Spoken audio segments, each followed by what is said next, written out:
cenário especial para a gente falar dessa semifinal entre Borussia Dortmund e PSG, jogo primeiro aqui no Signal Iduna Park e depois no Parque dos Príncipes na semana que vem. Eu espero que o barulho não esteja muito grande, porque estamos com uma maravilhosa, só que não obra, em algum lugar aqui do estádio que está absurdo, mas espero ter corrigido um pouco desse barulho para o vídeo.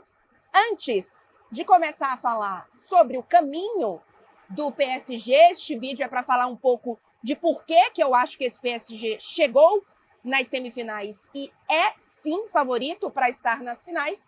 Aqui está a belíssima muralha amarela que o PSG vai ter que enfrentar no primeiro jogo nesta terça-feira. Seguinte, vamos começar então. Vinheta, não esquece de curtir.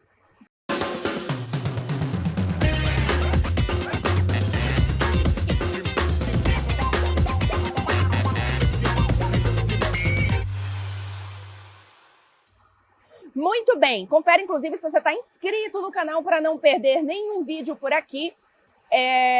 Já começo falando que sim, para mim o PSG é muito favorito para estar nas finais. Significa que vai estar nas finais? Não. Significa que o Borussia Dortmund não tem capacidade? Clara, você está subestimando o Borussia Dortmund. Você está dizendo que o Borussia Dortmund não vai estar na final. Eu estou dizendo que a probabilidade, por tudo que eu analiso durante a temporada e que eu vejo dos dois times, é que a maior chance de estar na final é do PSG. Para mim é um time melhor, tem mais individualismo, né? Tem mais individualidade, essa palavra que eu queria, mas é futebol e sim, o Borussia Dortmund pode estar na final, mas eu não faria loucuras para garantir que isso acontecesse, né? Não colocaria, por exemplo, nenhum tipo de mão no fogo se eu tivesse que apostar em alguém, seria no PSG. E por que eu acho isso?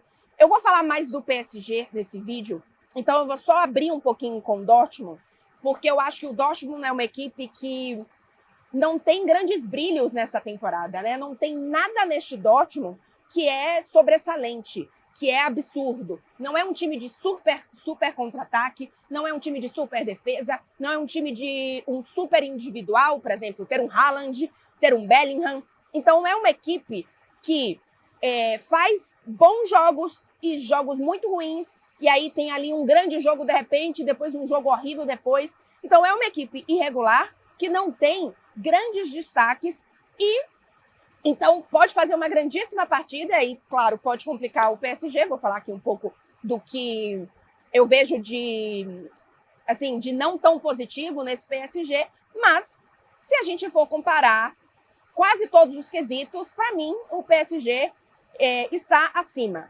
Vamos lá, lembrando, até para fazer um pouquinho de um retrospecto aqui, as duas equipes estiveram na fase de grupos, no grupo da morte, se enfrentaram duas vezes. O primeiro jogo, estreia do PSG na Liga dos Campeões, foi um dos melhores jogos do PSG na temporada, uma vitória 2-0 para cima do Dortmund. Foi um jogo muito tranquilo para o PSG, e era um PSG, inclusive, com quase nada da evolução que a gente tem até agora. Foi o primeiro, repito, o jogo foi em setembro, primeiro jogo na Liga dos Campeões. E em dezembro eles se enfrentaram aqui, aí sim, um jogo mais tenso, o PSG precisava de resultado para classificar, e foi um empate em 1-1, um gol inclusive do Zaïre Emery, em que o PSG não foi melhor do que o Dortmund, mas já conseguiu ali de alguma forma se segurar. E eu acho que, primeiro, claro, os dois pegaram um lado da chave mais tranquilo do que a gente tem na outra semifinal, Real Madrid e Bayern de Munique, mas o caminho do PSG fez mais sentido.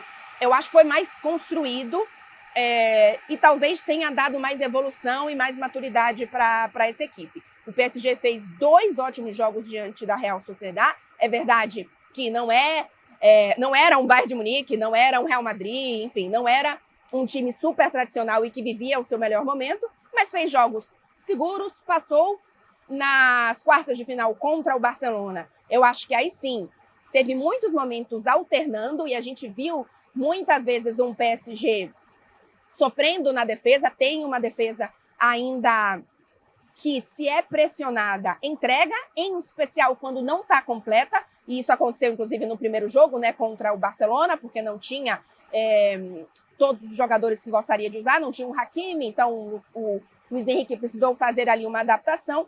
Na segunda partida também seguiu sofrendo com isso, porque o PSG não é um time que gosta de ser atacado. Bom, ninguém gosta de ser atacado, mas é um time que gosta de ter posse de bola, é um time que gosta de ser protagonista da partida, de ter o controle.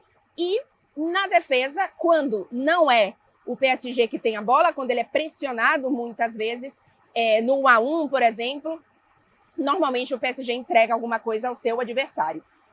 Eu acho que o Barcelona tinha jogadores não só num dia especial, como era o caso do Rafinha, não só em um dia, né, mas num momento especial, mas também tinha jogadores muito fortes no 1-1, foi o caso do Lamine Yamal, em especial no primeiro jogo, e o Dortmund não tem esse tipo de jogador. Então, talvez falte essa pecinha para que o Dortmund consiga pressionar um pouco mais o PSG, da forma que o PSG sofre normalmente.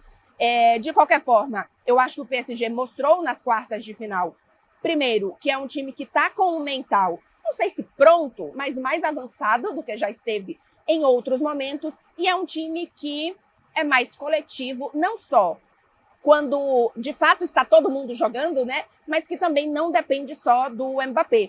Porque, querendo ou não, nas oitavas de final, o Mbappé foi o cara, né? Acho que ele faz 3 dos 4 gols, é isso? Enfim, alguma coisa assim. Mas ele é o cara da eliminatória. Contra o Barcelona, por mais que ele tenha feito os últimos 2 gols, ele não é o cara da eliminatória. O cara da eliminatória é o Dembélé e o Vitinha. Então, são jogadores que estão aparecendo, outros jogadores coadjuvantes que estão aparecendo neste PSG, e eu acho que isso só é possível porque existe uma coletividade nessa equipe do Luiz Henrique muito maior do que a gente já viu em outros momentos desse PSG. O Dembélé, inclusive, ele não jogou a primeira partida aqui no último jogo, no caso na fase de grupos, porque ele estava suspenso por cartão amarelo. Então, ele vive grande fase, são 4 gols nas últimas 5 partidas. Pode ter, inclusive, uma lei do ex por aqui, vamos ver se acontece, assim como aconteceu diante do Barcelona. Falei aqui um pouquinho dessa evolução de estilo de jogo do Luiz Henrique e queria destacar o Luiz Henrique. Ele tem mostrado, primeiro, ele chamou a responsabilidade do momento muito para ele, no sentido de que ele tirou muito a pressão, a sensação que a gente tem que ele tirou muito a pressão dos jogadores, né? Ele fala muitas vezes em coletiva ele não consegue entender como é que um time que nunca venceu a Champions pode ter pressão para vencer a Champions. Então eu acho que ele conseguiu mexer no mental, no emocional desse grupo. Acho que tem funcionado. E ele, como técnico, é muito bom, né?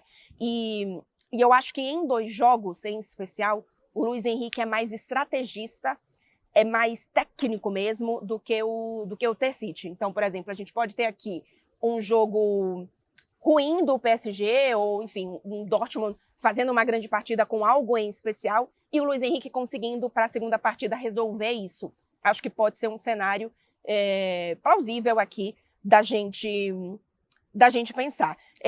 Então é isso, gente. Repito, para mim o PSG é bastante favorito, o que não significa que vai vencer, porque é futebol. E a graça do futebol é essa, né? Que a gente diga é favorito, e vai lá e muitas vezes perde. Porém, para também não deixar nenhuma dúvida, eu estou torcendo sim para o PSG, porque se o PSG estiver na final, significa que eu estarei fazendo cobertura do PSG na final. Se o PSG não estiver na final, dificilmente estarei por lá. Então, é isso, gente. Quero pitacos aqui. Se você tem um palpite para o jogo, deixa aqui nos comentários, eu leio todos. Então, ajuda aqui a youtubeira e também, repito, não sai do vídeo sem curtir e confere se você está inscrito no canal até depois do jogo. Tem vídeo aqui de análise após a partida. Beleza, gente? Até mais!